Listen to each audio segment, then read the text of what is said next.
BBC News at midday.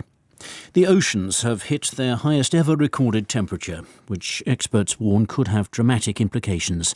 Scientists from the EU's climate change service Copernicus say the surface temperature now stands at 20.96 Celsius, far above the average for this time of year. Warmer waters have less ability to absorb carbon dioxide, so more of the gas stays in the atmosphere, fueling global warming.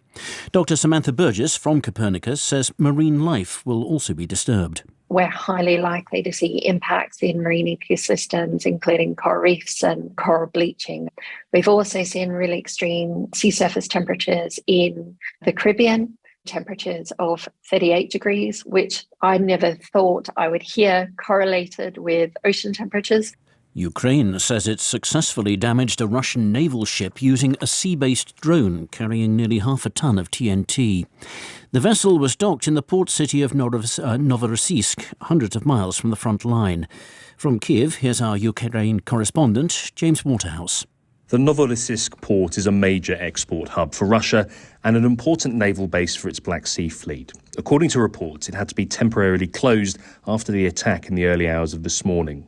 Local officials say they destroyed 2 sea drones, but sources at Ukraine's security service tell us a landing ship designed to carry equipment and personnel suffered a serious breach. They provided footage of the apparent impact. Ukraine appears to have made around 10 attacks using sea drones, notably on the Kerch Bridge, which connects mainland Russia to occupied Crimea. The government has set out plans to expand the use of the private sector to tackle the NHS backlog in England. 13 new community diagnostic centres are being set up, 8 of which will be privately run. New car registrations rose by 28% in July compared to the same month last year, according to figures from the Society of Motor Manufacturers and Traders. It's the 12th successive month of growth for the sector as it recovers from a major shortage of computer chips.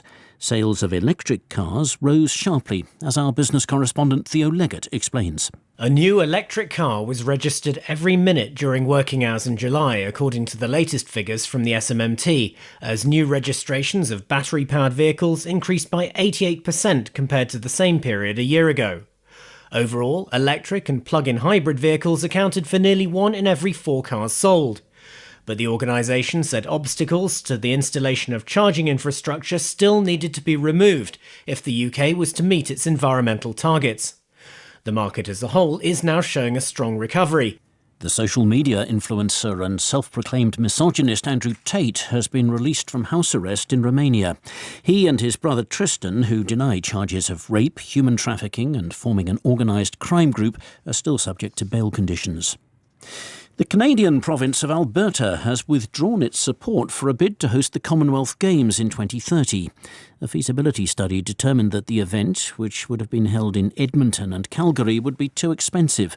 More from our sports news correspondent, Alex Capstick. The decision from Alberta is another blow to the already fragile future of the Commonwealth Games. It comes just weeks after Victoria withdrew from hosting the multi-sport event in 2026.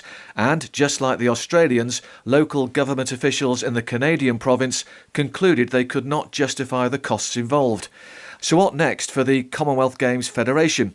They insist dialogue with other potential hosts is ongoing, but it's clear finding one prepared to commit to the financial demands has become increasingly difficult. And the comedian and actor Eddie Izzard, who's also known as Susie, has announced that she's running to be selected as Labour's candidate for Brighton Pavilion. BBC News.